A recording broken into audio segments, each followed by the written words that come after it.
తెలంగాణ ఉద్యమంలోకి ఎన్ని ఫ్రంటులు వచ్చినా టీఆర్ఎస్ కు వచ్చిన ఢోకా ఏమీ లేదంటున్నారు సిపిఐ రాష్ట్ర కార్యదర్శి నారాయణ. ఉద్యమం పేటెంట్ హక్కు కేసీఆర్దే అని అన్నారు.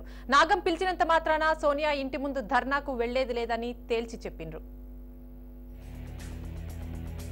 ముందు సమైక్యాంధ్రకు జైకొట్టి జనం ఆకాంక్షతో తెలంగాణకు మద్దతు తెలిపిన సిపిఐ ప్రత్యేక రాష్ట్రంపై మరోసారి కీలక ప్రకటన చేసింది.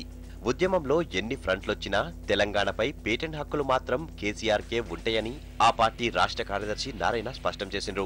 ఎవరేమన్నా తెలంగాణ ఏర్పాటు క్రెడిట్ కేసీఆర్కే దక్కుతుందని అన్నారు. ఇప్పుడు చెట్టు పేరు చెప్పుకొని కాయలు అమ్ముకునేట్టుగా చాలా వస్తున్నాయి రంగాల్లో. ఇప్పుడు ఇంకో ఫ్రంట్ కూడా రాబోతుందంట. ఎన్ని ఫ్రంట్లనే రాని ఇక కేసీఆర్ని 100 మాటలు తిట్టుకున్నా ప్రత్యేక తెలంగాణకి పేటెంట్ రైట్ ఆయనకే అవుతుంది, ఇంకోరికి లేదు. ఎందుకు అనవసరమైన ప్రయాస అంత కలిపి చేసి తెలంగాణ కాదు తర్వాత మర్చిపోయాను. అటు సోనియా ఇంటి ముందు తెలంగాణ కోసం చేసే ధర్నాలో తమను పాల్గొనాలని కోరిన నాగం వ్యాఖ్యలను నారాయణ తప్పుపట్టిండ్రు. ధర్నాలో పాల్గొనాలని చంద్రబాబు కోరితే ఆలోచిస్తాం గాని నాగం కోరితే స్పందించాల్సిన అవసరం లేదన్నారు. ఒక ఉత్తరం రాశారు.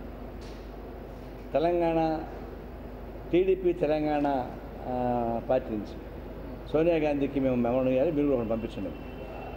నేను ఆయనకు రిప్లై లేదు, కానీ చంద్రబాబు నాయుడు గారు ఉత్తరం రాస్తే మేము రెస్పాండ్ అవుతాం, కానీ నాగం జనార్దన్ రాస్తే మేము రెస్పాండ్ అవుతాం. రాష్ట్ర పార్టీ నాయకులు రాష్ట్ర పార్టీ వాళ్ళు రాయాలి, ఆ ప్రకారం వాళ్ళు దాన్ని ఫాలో అవ్వాలి. అట్లాంటి ఉత్తరం కరెక్ట్ కాదు. మైక్రో ఫైనాన్స్ ఆగడాలను సర్కార్ అడ్డుకోవాలని నారాయణ డిమాండ్ చేసిండ్రు.